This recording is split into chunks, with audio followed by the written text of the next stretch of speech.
Bani galagaafu ni dandeessa ni dhageessa muraada guutima. Ai waan baay'ee garaa nama nyaatu akira jarri kun lamaan gargar bayanii jiranii Boonii fi Ustaaz Muhammad Bayaan dhumti keessan kana ta'a jennee hin eeyne namni isin jaalatu akkasuma namni namummaan tokko itti dhaga'amu sadarkaa kana geettan jennee hin eeyne jechuudha. Gammachuma keessan feena malee akka isin galma guddaa galittan feena malee haa ta'u malee waan rabbi jedhe malee wanti ilmi namaa jedhe hin ta'u jechuudha. Hunduu waan rabbiin namaa filateedha. Kanaaf isinoonni isin dhagahamu takka illee hin jiru. Hanga ilmi namaa nama jaalatu olitti jaalattanii jirtanii hanga ilmi namaa nama kabaju olitti kabajjanii jirtanii rabbiin isin haa kabaju. Akkasuma dubartii gaarii kayaada keessan miira keessan kana isin qabbaneessitu rabbi bakka isinii haa buusu.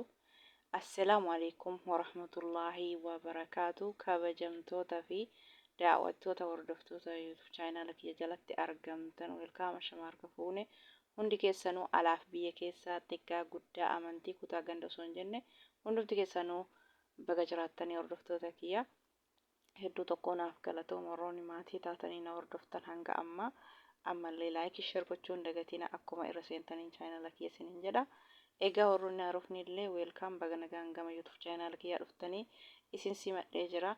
Ani dhufu baga dhuftanii subscribe godhaati viidiyoo hanga xumuraa ilaala jechuudha. Yeroo awwala YouTube channel kanaaf haarawaa taatan jechuudha. Egas immoo laayikii sheerii godhaa isiniin jedha.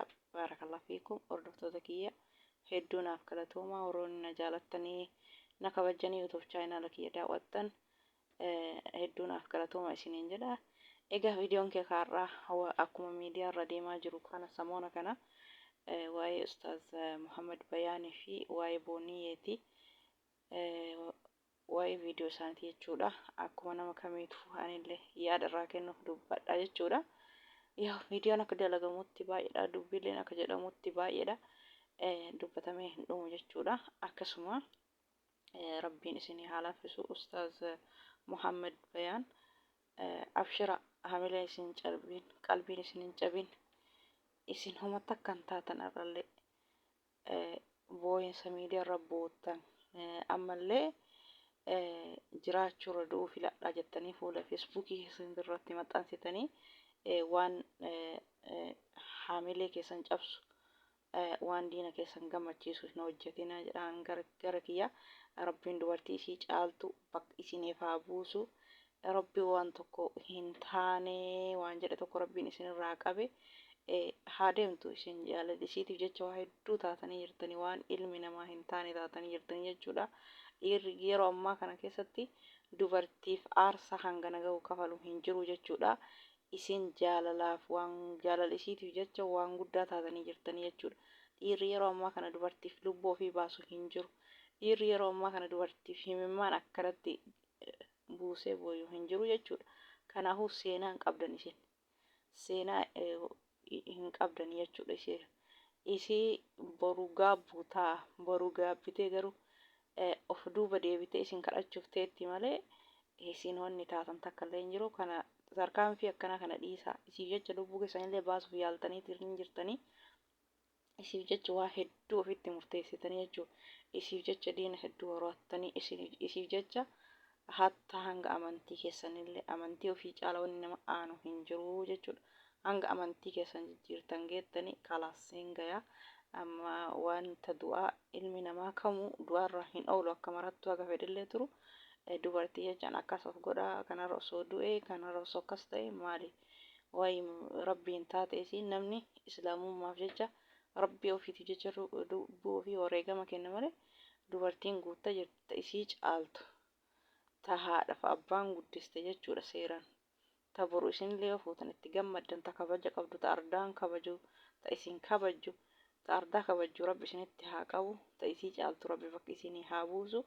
Uummata akkan taatan isitu isin hin barbaadu jedheetiniin akka isin kaarra buuftan of godhe malee isin wanni isirraa hanqifattan takka hin jiru jechuudha. Kanaaf rabbiin dubartii isin gammachiiftu ta firaa ahliin keessan isinitti gammadu dubartii akkasii rabbi bakka isinii haa buusu daddafetti haajaa murada keessan isinii haa guutu isii jettanii waa takka hin yaadinaallee hin boo'inallee gammachuu aduwii yoo taate malee jechuudha isin irratti duuduu jechuudha.